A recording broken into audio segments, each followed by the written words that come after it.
தந்தை தாயா சுற்றத்தா சகல வாழும் நகருளே தமிழ் செய்யும் வினை உனது சடலம் உனது உயிர் உனது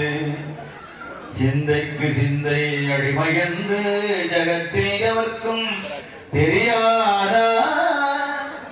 சிந்தாமணியே எனக்கு வரும் செயலே எனக்கு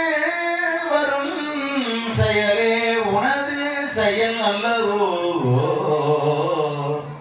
சொந்த அடிமை கிடந்து அலைய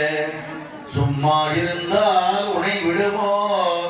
சோதிவதன மணி விளக்கே துவாரசாந்த பெருவழியே மைந்தல் என வந்து ஆண்டருள்வாய் வனசவதனி நவசரணி மயிலாபுரியில் வளரீசன் வாழ்வே அபயாம்பிகை தாயே ஈசன் வாழ்வே அபய